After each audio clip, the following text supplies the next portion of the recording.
మహాదేవుడును మన రక్షకుడు అయిన యేసుక్రీస్తు వారి శ్రేష్టమైన నామంలో ఉదయకాల మన్నా అనే చక్కని కార్యక్రమాన్ని చూస్తున్న మీ అందరికీ నిండు హృదయంతో వందనాలండి. దేవుని మహాకృప మీ అందరికీ తోడై ఉండునుగాక. ఎలా ఉన్నారు? దేవుని కృపలో మీరు మీ కుటుంబాలు క్షేమమే కదా? రండి, పరిశుద్ధ గ్రంథంలో నుంచి ఒక చక్కని వాక్యాన్ని ఇలా మనం చదువుదాం. కీర్తనల గ్రంథం 68వ కీర్తన 20వ వచనం. దేవుడు మా పక్షమున పూర్ణ రక్షణ కలగజేయు దేవుడై ఉన్నాడు. మరణము తప్పించుట ప్రభు అయిన యెహోవా వశము. భయపడుతున్నారా మీరు? అయ్యో ఏం జరిగిద్దో ఏంటో. ఇప్పుడు పరిస్థితులు చూస్తూ ఉంటే చాలా గందరగోళంగా ఉన్నాయి. ఎక్కడ చూసినా ప్రమాదాలు, మరణాలు. మాకేమన్నా అయిద్దేమో, నా భర్త బయటికి వెళ్ళి లోపలికి వచ్చే దాకా భయంగా ఉంది, నా పిల్లలు బయటికి వెళ్ళి లోపలికి వచ్చిన దాకా భయంగా ఉంది. ఏమవుతుందో లేక ఒక అనారోగ్యం పాలయ్యాం మేము, ఈ జబ్బును బట్టి మేము బ్రతుకుతామో లేదో, ఇలా రకరకాల భయాలు మీ అంతరంగాన్ని ఆవరించాయా? భయం కలుగుతూ ఉందా? కలవరపడుతున్నారా? ప్రియులారా, ఈ వాక్యం మనకి ఏమని సెలవిస్తుందంటే, నువ్వేం భయపడక్కర్లేదు, మరణము తప్పించటం అది నా వశం అంటున్నాడు దేవుడు. ఎంత చక్కని మాట అండి. దేవుడు మా పక్షమున పూర్ణ రక్షణ కలగజేయు దేవుడై ఉన్నాడు. ఆయన రక్షించే దేవుడు, ఆయన కాపాడే దేవుడు. ఏ ప్రమాదం నుంచైనా, ఏ కష్టం నుంచైనా, ఏ అనారోగ్యం నుంచైనా, అయ్యో ఏం జరిగిద్దోననే భయాలు ముందు మనం వదిలేద్దాం. జాగ్రత్తగా ఉందాం, కాస్త అప్రమత్తంగా ఉందాం, జాగ్రత్తగా ఉందాం, నిర్లక్ష్య వైఖరికి దూరంగా ఉందాం. అది వేరు, భయపడటం వేరు. నువ్వు భయపడాల్సిన పనే లేదు, నువ్వు ధైర్యంగా ఉండొచ్చు. ఎందుకంటే దేవుడు కాపాడుతాడు. ఇశ్రాయేలును కాపాడువాడు కునుకడు, నిద్రపోడు. లేఖనం అంటుంది, మరణము తప్పించుట ప్రభువగు యెహోవా వశం. ఆయన మన పక్షంగా ఉండగా, ఎంత చక్కని మాట్లాడి, దేవుడు మన పక్షమున, ఆయన మన పక్షాన ఉన్నాడు. ఇంకా మనం భయపడాల్సిన అవసరం ఏముంది? ఎంత కాపాడుతాడు ఆయన, ఎంత తప్పిస్తాడు. ఎలాంటి పరిస్థితుల్లోనైనా నిన్ను కాపాడి తప్పించే గొప్ప దేవుడు ఆయన.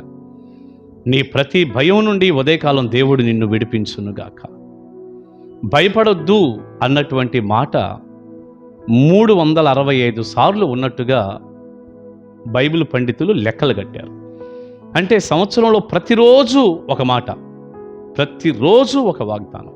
నువ్వు భయపడొద్దు, దేవుడు చెప్పేటటువంటి మాట. నువ్వు భయపడొద్దు, నువ్వు భయపడాల్సిన అవసరమే లేదు. నేను నిన్ను కాపాడుతాను, నేను నిన్ను తప్పిస్తాను. ఆయన మనల్ని కాపాడే దేవుడై ఉన్నప్పుడండి, ఎంత పెద్ద ప్రమాదం నుంచి అయినా ఆయన చిత్తం అయితే మనల్ని గ్యారంటీగా తప్పిస్తాడంతే, గ్యారంటీగా. ప్రియులారా, ఈ మధ్యకాలంలో ఒక ఫ్లైట్ యాక్సిడెంట్ మనం చూసాం కదా. ఆ యాక్సిడెంట్ మీరందరూ చూశారు. అహ్మదాబాద్ నుండి లండన్ వెళ్తున్న విమానం. అందులో 242 మంది ఉన్నారు. మొత్తం టోటల్గా ఫ్లైట్ మొత్తంలో ఉన్నవారు, పైలట్లు కానివ్వండి, క్రూ సిబ్బంది కానివ్వండి, ప్రయాణికులు కానివ్వండి, అందరూ కలిపి 242 మంది. ఆ విమానం ఒక మెడికల్ కాలేజీకి సంబంధించిన హాస్టల్ మీద పడింది. అంతేగా, 242 మందిలో 241 మంది చనిపోయారు. విమానంలో ఉన్నవారి లెక్క, హాస్టల్లో ఉన్నవారిది కాదు నేను చెప్పేది. ఒక్క వ్యక్తి మాత్రం బ్రతికి బయటకు వచ్చేసాడు. ఆ విమానం ఎప్పుడైతే అలా మొక్కలైందో, ప్రియులారా, మరి అసలు ఆ సీట్లో నుంచి ఎలా ఎగిరిపడ్డాడో, ఎలా వచ్చాడో, ఒక ఆశ్చర్యం అది. ఇది ఆశ్చర్యం అది. ఏదో 10 మంది బయటపడ్డారులేండి, 10 మందిలో ఎత్తనకుండా కాదు. అసలు ఎంత ఆశ్చర్యం అది. 241 మంది అలాగ కాలి బూడిదైతే, ఒక్క వ్యక్తి, ఆ రమేష్ విశ్వాస్ అనేటటువంటి ఒక్క వ్యక్తి బయటకు వచ్చేసాడు. నడుచుకుంటూ వచ్చేస్తున్నాడు. ఆయన ఒక్కడే అసలు. పోనీ ఏదో ఇరిగిపోయి కాళ్ళు చేతులు బాగా సీరియస్ అయిపోయి బ్రతకటం కాదు, మామూలుగానే ఏదో చిన్న చిన్న దెబ్బలంతే. అతనే లేచి చక్కగా నడుచుకుంటూ అంబులెన్స్ దగ్గరకు వచ్చి ఆయనే ఎక్కి హాస్పిటల్కి వెళ్ళి, ఎంత ఆశ్చర్యం అంటే అది.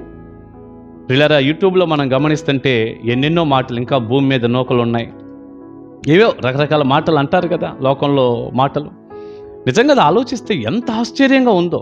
నేను అంటాను, దేవుడు ఒక వ్యక్తిని తప్పించాలి అనుకుంటే, ఆ వ్యక్తికి ఆయుష్ని ఇవ్వాలి అనుకుంటే, కాపాడాలి అనుకుంటే, లేక ఆ వ్యక్తి ద్వారా ఏదైనా ఒక పని ఉంది అనుకుంటే, మరి ఆయన చిత్తం ఆ వ్యక్తి పట్ల ఉన్నట్లయితే ఎంత పెద్ద ప్రమాదం నుంచి అయినా దేవుడు కాపాడతాడు.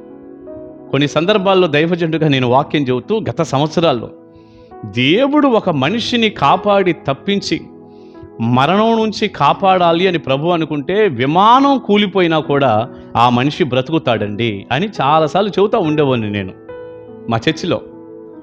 విమానం కూలిపోయినా ఆయన ఒక వ్యక్తిని కాపాడాలి అనుకుంటే, లేక ఆయుష్ను కనుక ఆయన ఇవ్వాలి అనుకుంటే, ఆ వ్యక్తి బ్రతికే ఉంటాడు. కనుక మనం దేవుని చేతుల్లో ఉన్నాం. ఆయన సార్వభౌమాధికారం కలిగిన దేవుడు, సమస్తం ఆయన కంట్రోల్లో ఉంది అని నేను చాలాసార్లు చెబుతూ ఉంటాను. ఎన్నోసార్లు చెప్పాం, కానీ ఎప్పుడు ఇలా జరగలేదు. కానీ ఇప్పుడు అలా జరిగేసరికి నిజంగా ఆశ్చర్యమే. ప్రియబిడ్డ, ఒక్కసారి ఆలోచించు. నిజంగా నీ జీవితంలో దేవుని కాపుదలకు నువ్వు అప్పగించుకుంటే చాలు, మరణము తప్పించుట ప్రభు అయిన యెహోవా వశము అని ఉంది. ఆయన వశం అది. ఆయన తప్పిస్తాడు, ఆయన కాపాడతాడు. నువ్వేం భయపడొద్దు. నీ ప్రయాణాల్లో, నీ పిల్లల ప్రయాణాల్లో, నీ భర్త ప్రయాణాల్లో, నీ కుటుంబ సభ్యుల ప్రయాణాల్లో, పోనీ మీరున్నటువంటి ఇంటి వాతావరణంలో, లేకపోతే పనిచేసే వాతావరణంలో, నువ్వు కష్టపడుతూ ఉండగా ప్రమాదకరమైనటువంటి స్థలాల్లో నువ్వు నిలిచి ఉండాల్సిన వాతావరణాల్లో దేవుడు నిన్ను కాపాడతాడు. అంతే. ధైర్యంగా ఉండు, భయం నుంచి బయటికి రా. ప్రభువు నీ సహాయం చేయనుగాక. ఆయన చేతుల్లో పెట్టుకో. ఆయన సెలవు లేకుండా ఏది జరగదుగా. ఆయన నిన్ను, నీ కుటుంబాన్ని కాపాడునుగాక. ఆమేన్. ప్రార్థన చేసుకుందాం. మహాపరిశుద్ధ తండ్రి, మీ నామాని స్తోత్రం. విత్తబడిన చక్కని సందేశం మీ పిల్లలకు దీవెనకరంగా చేయన ఆయన ఆశీర్వదించండి, తోడుగా ఉండండి. మరణము తప్పించుట ప్రభువా నీ వశమే కదా. మీరు మా పక్షాన ఉండి మాకు పూర్ణ రక్షణ కలగజేయ దేవుడై ఉన్నారు. మీరు మమ్మల్ని రక్షిస్తారు నాయన. అందును బట్టి వందనాలు.